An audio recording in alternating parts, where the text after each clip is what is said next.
Starting today on a solemn note, as we're nearing 500,000 Americans who've lost their lives from COVID-19. To mark this grim milestone, this evening, the President and First Lady, along with the Vice President and Second Gentleman, will hold a moment of silence and a ceremony at sundown to honor those who've lost their lives to this pandemic.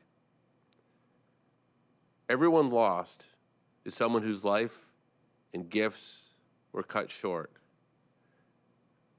Our hearts go out to all of those who are grieving loved ones, who are so deeply missed. For those of us in the administration, the occasion makes us more determined to turn the tide on COVID-19 so the losses can subside and healing can begin. The President has asked us to use every possible resource to make that happen. On Friday, I provided an overview of how the extreme weather had impacted our vaccination efforts. And today, I want to give an update on our progress to recover.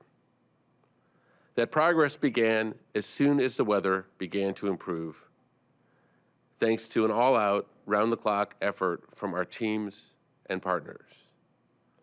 McKesson ran extended shifts Saturday and Sunday to pack vaccines, and members of the military joined them in their efforts. 70 McKesson employees volunteered to work 1 a.m. shifts Saturday night, Sunday morning, to prepare shipments to meet an 11 a.m. transit deadline. On Sunday, UPS extended its on-site trailer time at the McKesson facility in Kentucky to allow them to pack hundreds of thousands more doses. Thanks to that and many more, those efforts, today alone, we plan to deliver 7 million doses.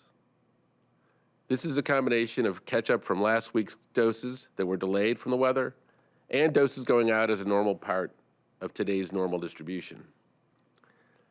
I reported on Friday that we would catch up on deliveries by the end of this week. We now anticipate that all backlog doses will be delivered by midweek. But delivering doses to administration sites is, as we know, only the first step. Sites around the country have a significant job ahead of them to quickly vaccinate the public. It will take some time for those sites to catch up. We encourage vaccination sites to follow that same lead of those who are working extended hours to catch up on deliveries by scheduling more appointments to vaccinate the anxious public as quickly as possible. There are still vaccination sites closed from the storm's impact. Texas's 7-day average of administered COVID-19 doses decreased by 31% in the past week due to winter weather impacts. Some Houston area vaccination clinics and testing sites have now reopened. Austin Public Health does not believe reopening is safe at this time, but announced that when operations resume, they will include extended hours in additional locations. Next, I want to begin to turn to our efforts to educate and communicate with the public about the importance of vaccinations.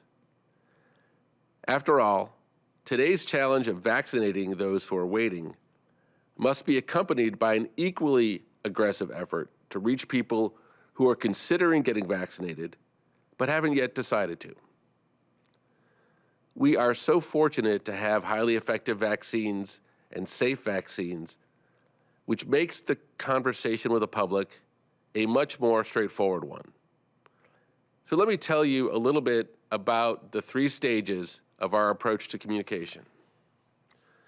For the last month, we've been in the first stage of this work.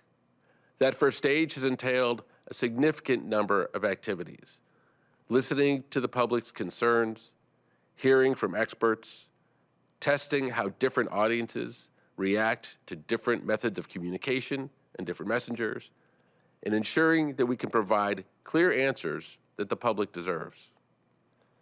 Today, we begin a second and more public stage, engagement with key stakeholders. The COVID team has begun meeting on an ongoing basis state and local health leaders, nonprofits, businesses, and unions about the pandemic. We've held more than 100 one-on-one discussions with these groups and will continue this engagement throughout the response. Now, to continue to inform our efforts around vaccine confidence, over the next 2 weeks, the White House, along with CDC and HHS, will host a series of listening sessions with key stakeholder groups. These meetings will be led by Dr. Nunez-Smith, who is leading our equity work. These conversations will focus on how to strengthen vaccine confidence and how to eliminate barriers that underserved communities are facing to vaccinations, like paid leave, transportation, and scheduling. The meetings are kicking off today with a conversation with key leaders in the African American community. And throughout the week, we'll be meeting with Latino groups, faith leaders, and members of the rural community.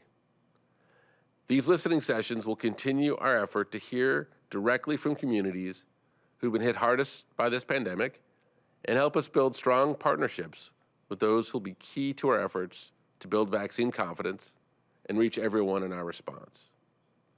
As a part of this effort, beginning today through Wednesday, CDC is hosting a national forum on vaccines where they're bringing together thousands of participants from around the country, from practitioners to jurisdictions to others working on the ground to discuss practical strategies, technical resources, and best practices for vaccination efforts. In a moment, Dr. Walensky will discuss this. All of that continues our work on not only a whole of government response, but to leverage the best existing resources outside of government to end this pandemic as quickly as possible.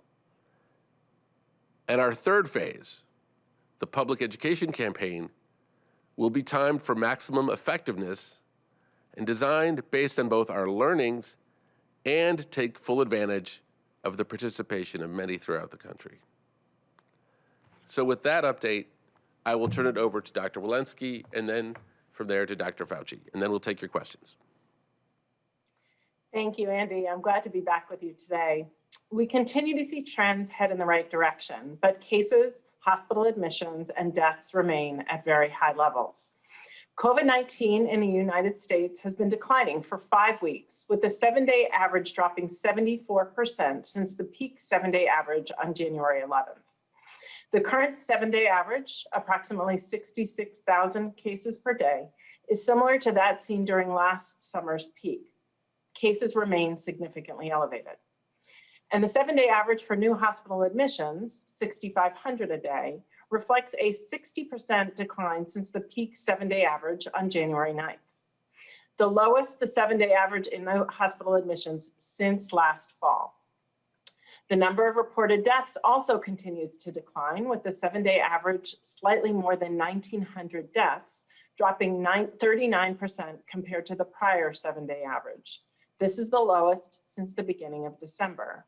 However, this 7-day average is counterbalanced by the stark reality that this week we will surpass 500,000 COVID-19 deaths in the United States.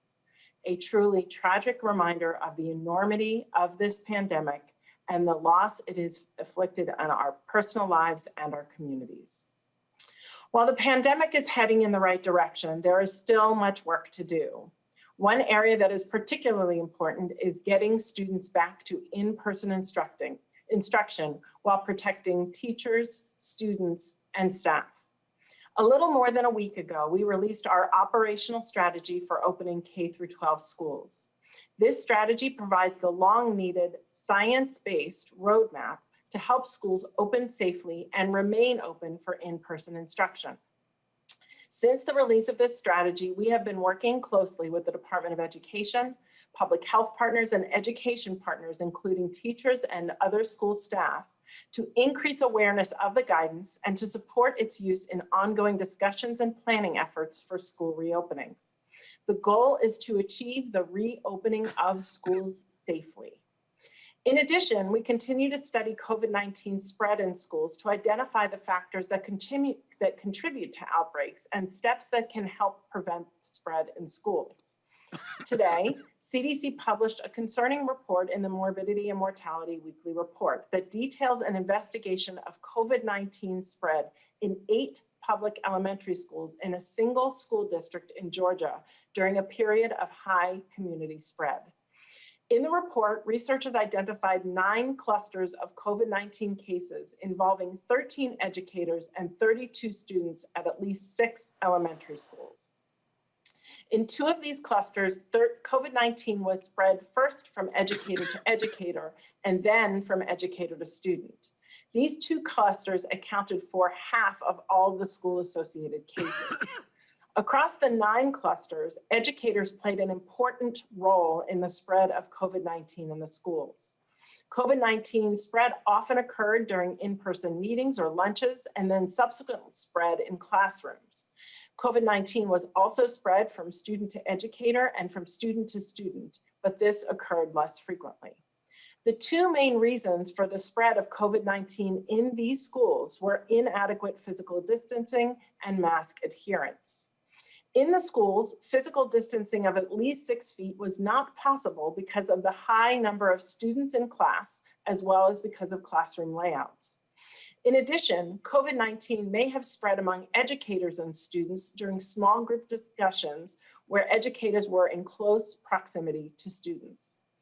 Although the school's district mandated in-classroom mask wearing except while eating, and mask wearing was reportedly high, the study found that there were instances where lack or inadequate mask wearing by students occurred. In these situations, lack of physical distancing likely increased the risk of spread. In addition, students ate lunch in their classrooms, which may have also contributed to spread. These findings underscore the importance of strict mask adherence to the 5 key layered mitigation strategies outlined in the CDC's K-12 operational strategy. In particular, universal mask wearing, physical distancing of at least 6 feet, and using cohorting or podding of students are important to minimize spread throughout the school environment. This is especially true for schools that have high rates of COVID-19 in their community. As we have noted, distancing requirements, which we recognize are very challenging, can be relaxed as community rates come down. It's also worth noting that approximately 60% of close contacts of the cases agreed to be tested for COVID-19. And for those who were tested, testing took 5 to 7 days, a delay that makes it incredibly difficult to rapidly contain spread. These findings highlight an additional key mitigation strategy recommended in CDC's school guidance: the need for diagnostic testing and rapid and efficient contact tracing in combination with isolation and quarantine in collaboration with the health department. The findings also highlight the importance of scaling up vaccination efforts across the country, including the continued need to prioritize teachers and other school staff for vaccination as part of the frontline essential workers, consistent with the recommendation of the Advisory Committee on Immunization Practices. CDC's operational strategy specifically includes vaccination for teachers and school staff as an additional layer of protection that can be added to the 5 key layered mitigation strategies.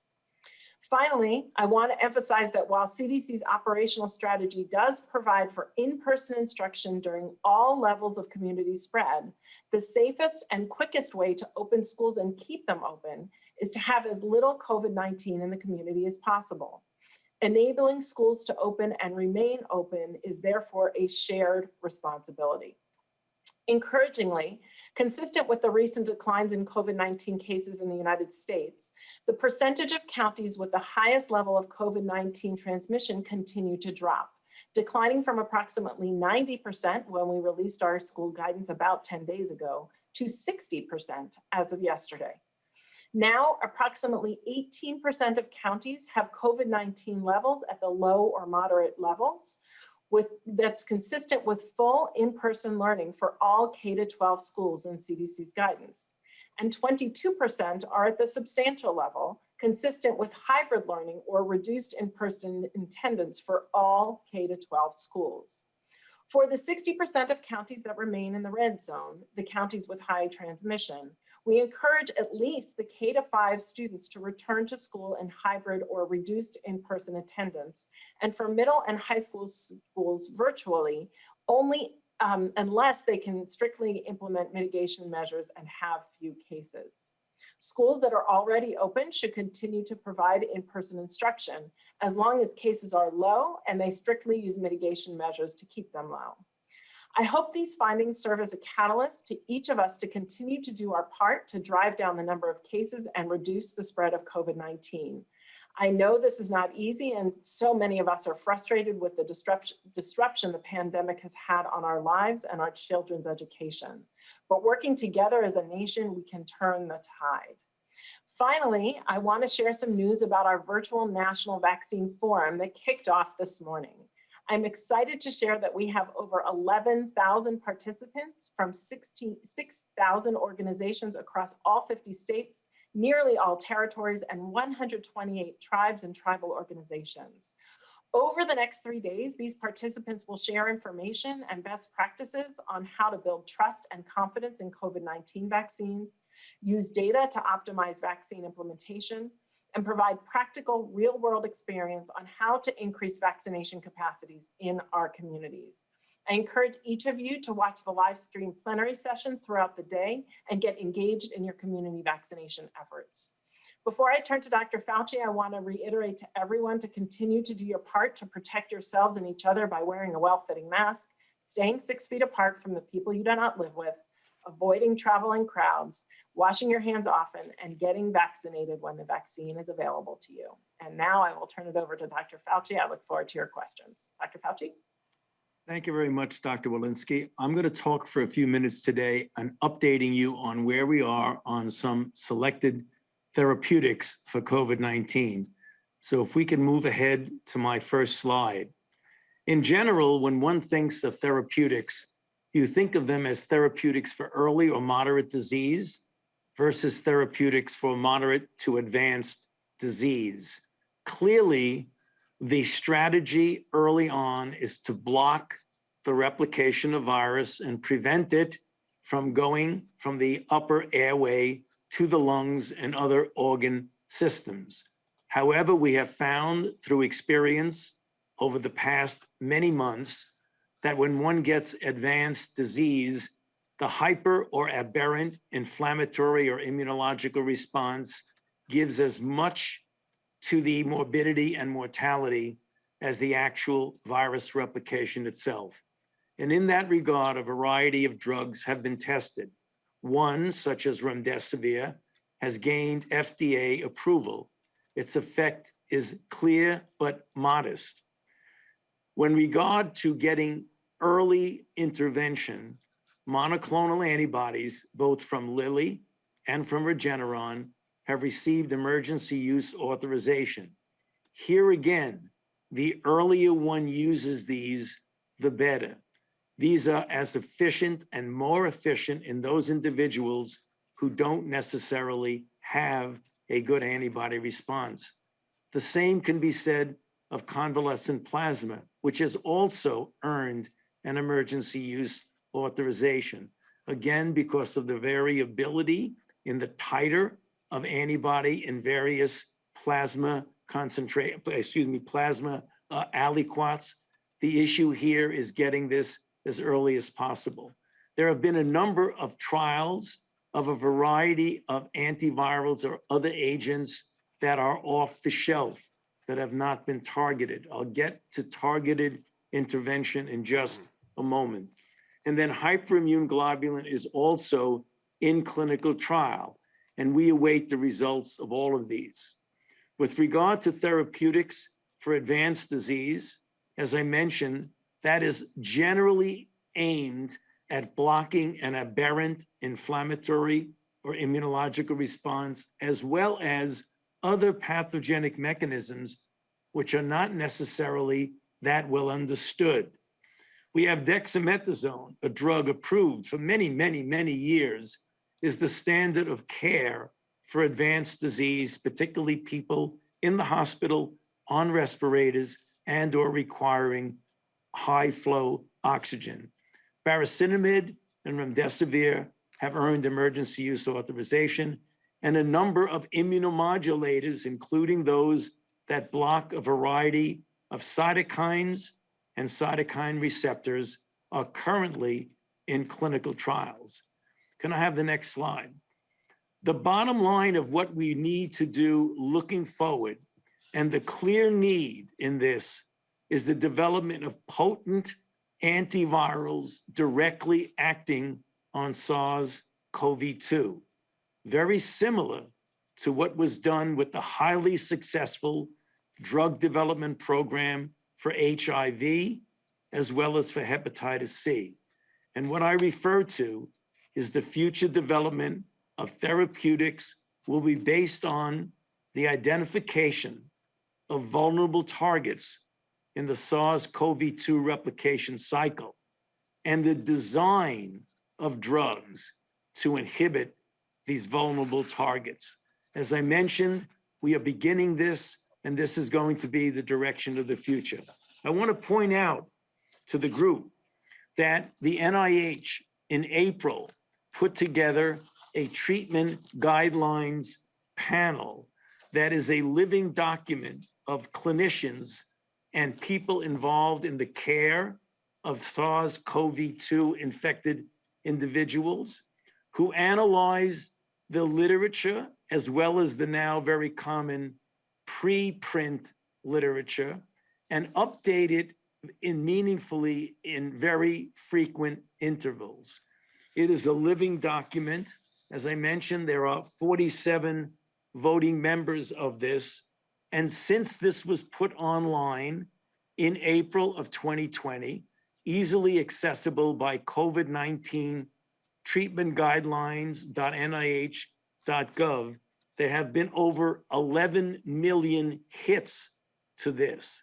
The reason we feel this is important, and I want to again bring it to everyone's attention, is that it is an easy way to get experienced clinicians to analyze data that's already in the literature, as well as data that is in preprint form and involved in just clinical experience.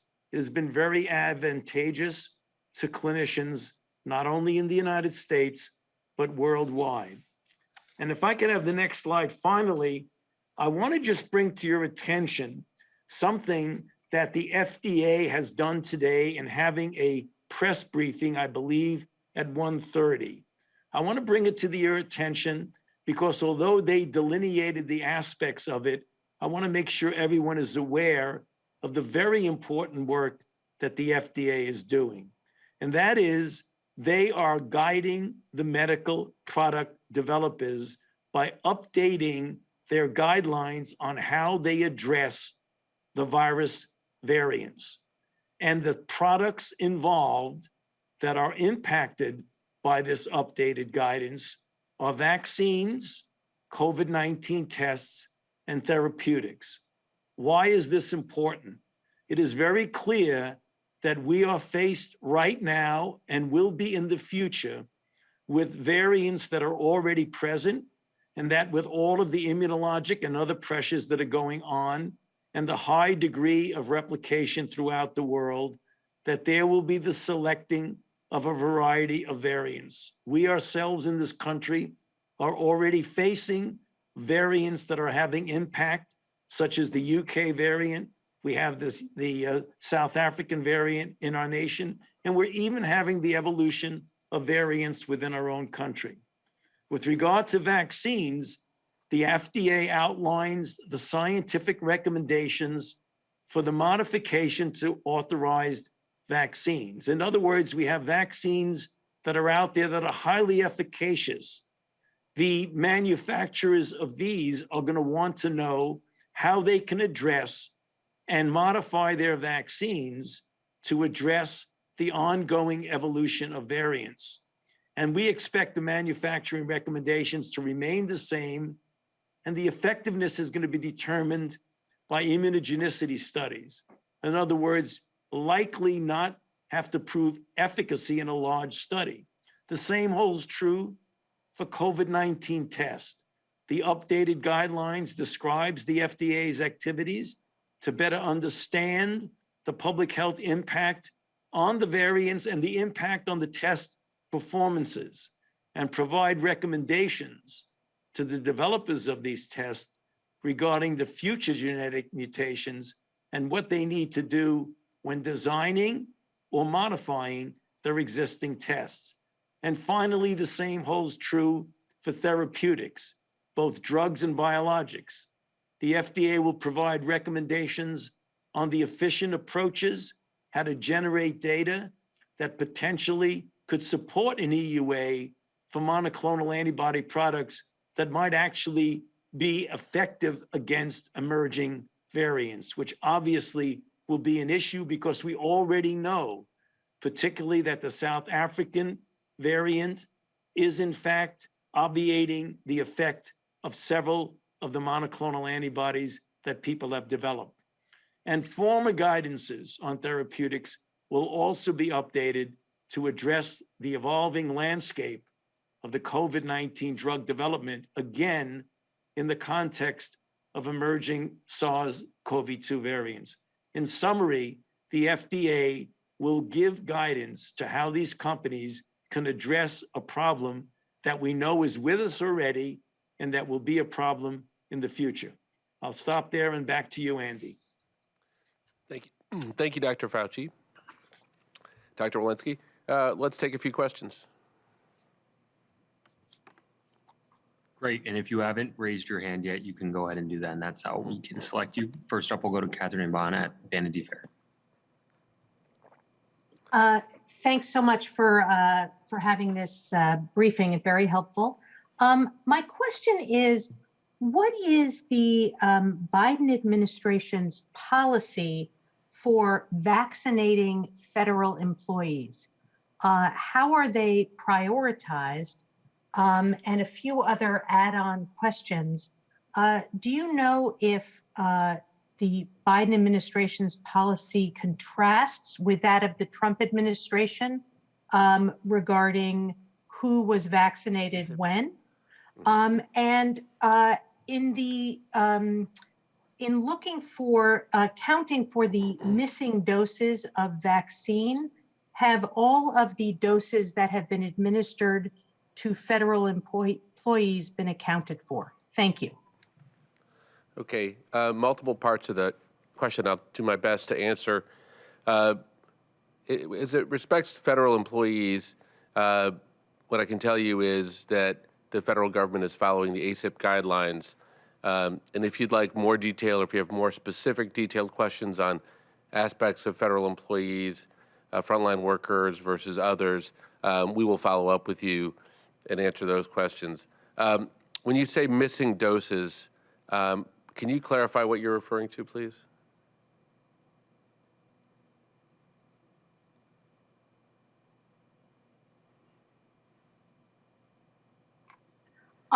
Yeah, Dr. Walensky had spoken some time ago about vaccine doses that could not be accounted for. And there was a question of whether that was due to a lag of reporting from the states to Tiberius. And my question is, have all of the doses that have been used for federal employees been fully accounted for? And So, is there somebody whose job it is to track that? So look, and Dr. Walensky, you can comment after me if you'd like, but I believe what you're referring to is a comment made some number of weeks ago, right after we arrived here. At that point in time, when we arrived here, about 46% of the vaccines that had been distributed to states had been administered. And so I think what Dr. Walensky was saying is we have a whole lot of vaccines that have been delivered that need to now be administered. Now today, that number is about 80%. So we were at 46%, and now we're at 80%. And we applaud the states and the vaccinators and everyone involved in improving that effectiveness. So I don't think, and again, I will invite Dr. Walensky to, of course, correct me if I'm wrong, that she was referring to quote unquote missing vaccines, simply that we needed to get the vaccines that had been delivered to be administered more effectively and more efficiently and more equitably. Dr. Walensky? Yeah, I don't have much to add. I think when we came into the administration, we had to make sure we could follow all the paths and where all the doses were, and I think we've done so just as you comment. Thank you. Next question. Next, we'll go to Chris Majurian at Los Angeles Times. Hi, everyone. I was interested in your thoughts on the messaging around the vaccines. There's a lot of conversation about how you need to keep doing the same things even after you get vaccinated. Like wearing a mask, not seeing your family, things like that. Do you think that's preventing people from being more enthusiastic about getting vaccines? And may we see that change in the future? Well, I'm going to invite both Dr. Walensky and Dr. Fauci to comment on that, and then I will as well if there's anything to add. Yeah, I'll start. Whatever. I'll start off and be very brief and hand it to Dr. Walensky. There are certain aspects of being vaccinated and what that means to you personally and your own personal safety and that of your family versus what vaccines will allow you to do in society. One relates to you yourself being vaccinated, and the other relates to the number of people and the relative percentage of people in society that will be vaccinated, because there will be things that you will not be able to do because the burden of virus in society will be very high, which it is right now. Even though we're going way down on the decline that Dr. Walensky showed you, we are still at an unacceptably high baseline level, with the 7-day average being quite high. So there are things, even if you're vaccinated, that you're not going to be able to do in society. For example, indoor dining, theaters, places where people congregate. That's because of the safety of society. You yourself, what you can do when you are together with another person, we are looking at that.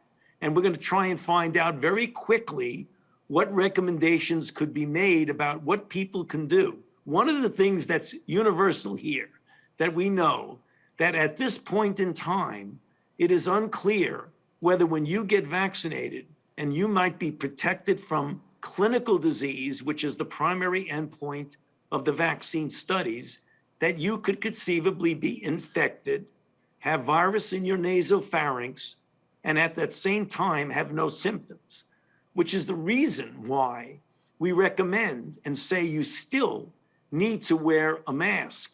Because if you do have virus in your nasopharynx, even though we hope that when the data comes in, it's going to show that the very virus level is quite low and you're not transmitting it, we don't know that now. And for that reason, we want to make sure that people continue to wear masks despite the fact that they're vaccinated. So, Dr. Walensky, why don't you add to that?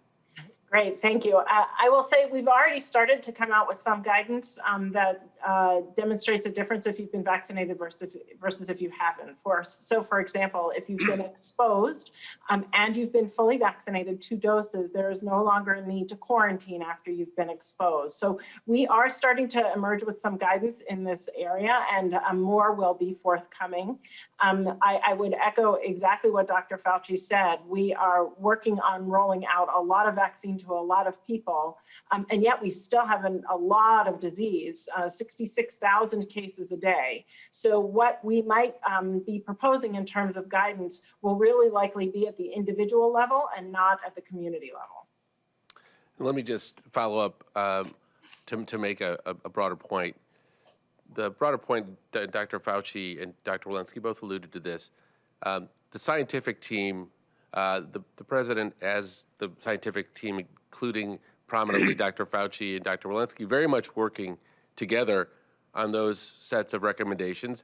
And I think it is in our interest to make sure they release information based on data, not on, to the tenor of your question, trying to convince the public of something that isn't necessarily based on data. I think that you will hear that consistently from this administration. I will tell you that people are interested in taking the vaccine in large numbers for the same reason people are interested in taking the vaccine for MMR and for the flu, because they want to live. They don't want to be sick and they don't want to die. And that is a very important benefit that people don't often talk about quite as much, but that the public, we believe, clearly understands. So beyond that, what we're able to do as a society, the scientific team is going to continue to study based upon prevalence, based upon vaccination levels, and based upon the data, and we'll come out with more. And there are plenty of commentators outside of the government that are, of course, expressing their own views and their own opinions. And so I think that's a part of the discourse, but it's not one that we are going to jump into too hastily. Next question. Next, we'll go to Aaron Banco at the Daily Beast. Hey there. Thanks so much for doing this. I have two questions for you all. The first question is about issues surrounding the CDC vaccination tracker. A lot of state officials that we spoke to over the past couple of weeks were dissatisfied with how their state was being reflected in that vaccine tracker. I want to know if there have been any steps to clear up that data, whether those concerns have been dealt with, and what the issue was there. Dr. Walensky. Yeah, thank you for that. We are actively working on the vaccine tracker. We recognize there are challenges in rolling it out, and we are working to fix them imminently. Great, thanks so much. My second question is we hit the 500,000 mark today, or I guess late last night. Some officials and health experts have said that we are almost certainly undercounting COVID-19 deaths in this country. I wonder if any of you could speak to that, and whether or how confident you are in whether more than 500,000 people have died as a result of COVID-19 in this country. And I also haven't seen a mortality study done yet since the pandemic began. Is that going to happen, and when might that be published? Thanks. Dr. Walensky? Yeah, I mean, I think we can, even if we were perfectly precise in how we defined COVID-19 early on as we were learning about the disease, and we were accurate in our counting, I think we can sort of understand that there has been excess mortality from this pandemic outside of COVID-19 specifically. So people who delayed in getting medical care, many, delayed in coming in. So I think that when history writes this, we will understand that the mortality related to this pandemic is far greater than the numbers that we have been counting for numerous reasons. There have been numerous mortality studies that have been done, and I'm certain there will be more forthcoming because we are continuing to accumulate mortality, unfortunately. Okay. Next question. Last question, we'll go to Maggie Fox at CNN. Thanks very much. Can I ask about the Johnson & Johnson vaccine? If it wins emergency use authorization, what are the plans for distributing the initial supply? Have you got a number in mind for how many doses you think you'll have? And will they go to the states? Will they go to retail pharmacies? Will they go to some of these independent retail pharmacies? Can you talk a little bit about what your plans for that are? So I think we're going to wait on that until after the FDA does its work, and then after the ACIP does its work, all consistent with our philosophy of letting the science go first.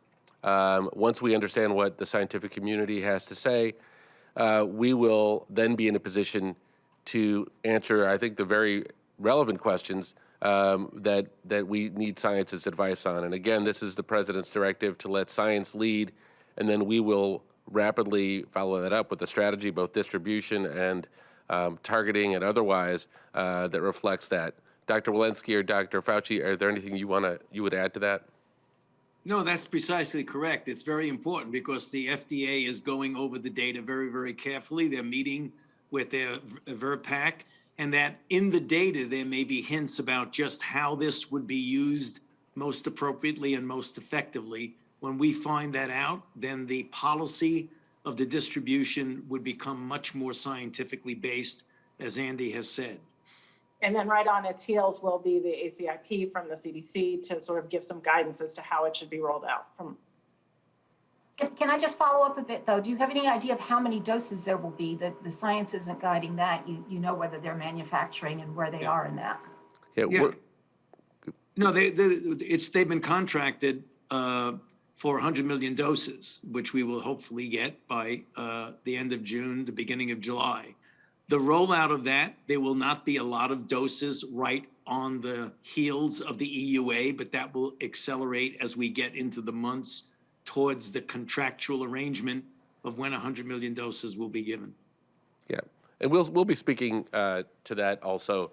But again, we're going to wait for the FDA and the ACIP to do their work, and then I commit to you, you'll be hearing a lot more, presuming that the EUA is granted, and we're not, of course, going to take anything for granted, but presuming that that happens, I commit to you, you'll be hearing a lot more about all of those topics.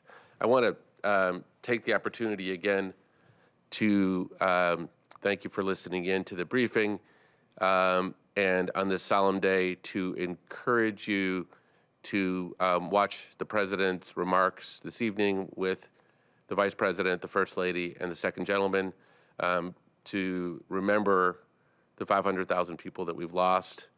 And we will look forward to bringing you more information later in the week, of course. Thank you.